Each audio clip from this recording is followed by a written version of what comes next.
People really love giving Gohan grief for neglecting his training, but now that he's back at it, could he possibly unlock a new and different super form?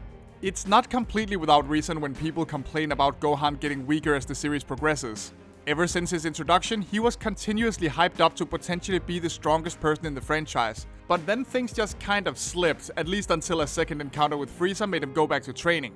However, current power level aside, Gohan not only has his own unique transformation, but he has also expressed interest in finding something different than the Super Saiyan route. But what could that mean for the future? Let's go through Gohan's development and his various super forms to try and take an educated guess. As already mentioned, this kid was a tough little bastard from the moment he showed up. It took extreme measures to get him angry enough to pull it off, but when Raditz kidnapped him and began brutalizing Goku, Gohan showed his great strength for the first time when he broke out of his pod and attacked the adult warrior. Remember how in that moment Reddit Scouter picked up a power level from Gohan that was about 3 times higher than what Goku possessed at the time? Yeah, there's a reason Piccolo decided to train this kid and saw him as the greatest potential ace in the hole they could pull against the upcoming Saiyan attack. But almost as if to establish the pattern early, Gohan didn't actually get to show that much of his promised power in that arc. I mean, sure, his Great Ape form was wild and ended up proving critical during the battle with Vegeta, but none of Gohan's own strength really helped the team all that much aside from keeping him alive when he was fighting Nappa. But keep in mind, despite his power potential, he was still a 5-year-old child with 1 year of training under his belt at the time. A 5-year-old superpowered alien child with a year of absolutely brutal training from another powerful alien, sure, but all the same. Expecting him to unleash hell on these two was a tall order from the start. However, that initial spark of great power hiding within him was still on everyone's mind, and a little while later, it would lead to his first major power-up.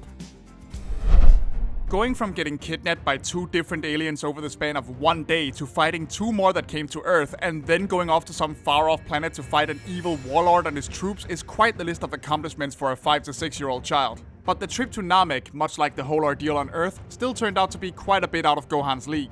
Here it was for the most part Krillin who kept the group alive for a good chunk of their trip, at least until they met up with Guru and had their potential unleashed. In Gohan's case, for the first time.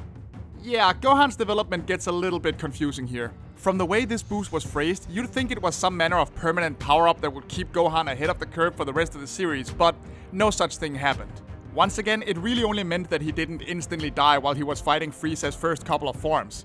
And much like back on Earth, all Gohan could really do was stall for time until Goku arrived.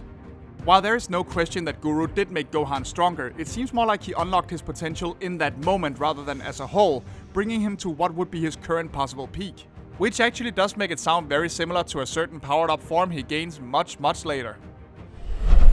And now we're getting to that golden-haired super form that is so synonymous with the franchise, the Super Saiyan form. And even here, Gohan's case is somewhat unique. At the time, he was only the 4th on-screen character to go Super Saiyan, and as far as we know, everyone else accomplished it through a moment of intense emotion. Goku lost Krillin when Frieza killed him, Vegeta was driven by intense jealousy, and Trunks lost his mentor, the adult Gohan, in a battle against the androids in a different timeline. Gohan, on the other hand, unlocked his super form while training with his father when they put themselves in the hyperbolic time chamber for a year to improve their abilities. This might be another instance where Gohan's potential strength that was hinted at so early is practically confirmed. After all, turning Super Saiyan does require a certain level of base power on top of whatever else triggers it, whether that's intense emotion or some instinctual knack for it, like we later see with Goten, Trunks and Caulifla. So by now, Gohan has already become much more than just a mini version of Goku. He may be more reluctant to fight than his dad, but he is still an absolute powerhouse. I mean, he unlocked the most powerful super form available at the time at less than half his father's age when he did the same thing. That's nothing to sneeze at.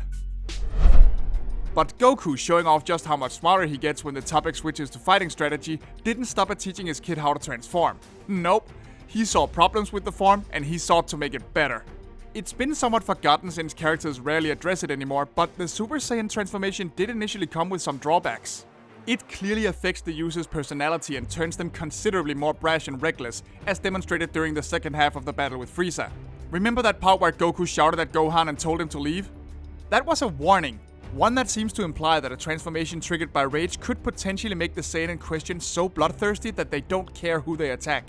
Heck, even Vegeta got even more brutal and cocky than usual during his first outing as a Super Saiyan against Android 19. On top of that, the power boost did come at the cost of an excess output of energy, and thus the transformed state was potentially limited. And that brings us to the form often referred to as Super Saiyan Full Power. With the intent of becoming used to the Super Saiyan form's power output, Goku basically had him and Gohan remain Super Saiyan at all times. This resulted in the two of them getting a lot of the drawbacks under control, including the personality altering parts, and made it much easier to access in the future. And if we bring Caulifla back up for a moment, it's also worth noting that Saiyans who achieve the form through proper training and instruction seem more likely to stay in control rather than have their minds affected. What this all basically means is that Gohan managed to skip the more awkward wild phase of Super Saiyanhood that both Goku, Vegeta, and Trunks experienced, which further emphasizes his character's focus on control over raw power boosts. Not that he'd remain a total stranger to those, of course. Because boom baby, now we've made it to Super Saiyan 2. In a scene that somehow managed to be nearly as iconic and badass as Goku's transformation during the Frieza saga, Gohan was finally pushed to the brink while fighting Cell. And suddenly all those lessons in self-control went right out the window. Up until this point, Gohan was always a more reserved and hesitant character than his father, really not being all that interested in fighting or testing his strength. Yet once he became Super Saiyan 2, we had ourselves a total tyke bomb. One that was perfectly willing to spend precious time toying with Cell instead of defeating him on the spot when he could have very easily done so. It does make a certain amount of sense though. If the Super Saiyan 2 transformation also had to be triggered by rage, then that means it had to be intense enough to bypass a year's worth of anger management after all.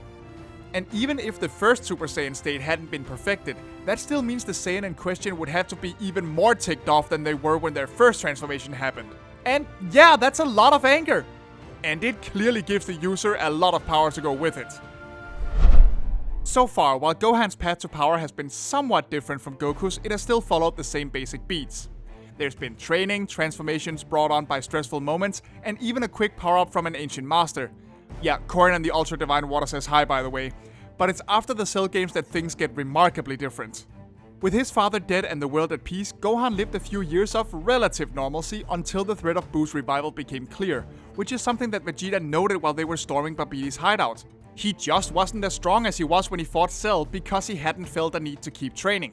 Yet, as Buu became a bigger and bigger problem, Gohan caught the attention of the Elder Kai, who saw great potential. Okay, seriously, what is it with this kid and every alien within a 50-foot radius taking an interest in him? This is the third time! Anyway, this is what leads to the long ritual that unlocks Gohan's unique transformation and unleashes his full potential, for the second time, in a form most often called Ultimate Gohan. Now, doesn't this sound familiar? It sounds like exactly what Guru did way back when. Except now Gohan can trigger it at will. See, this form differs from the rest in a number of ways, the most noticeable one being that Gohan's appearance really doesn't change all that much despite the huge power increase. It doesn't seem to affect his personality either, instead seeming to simply bring Gohan to his current potential peak whenever it's in use. The keyword here being current potential peak. This does kind of line up with his later decline in power as he returns to focusing on his academics. Remember, it took the return of Frieza and some sparring matches with Piccolo and Goku before his mystic form even became worth mentioning again. He needs to keep training in order to raise or even maintain the potential peak that this form unlocks. But how does all this bring us to the idea of him getting a new form?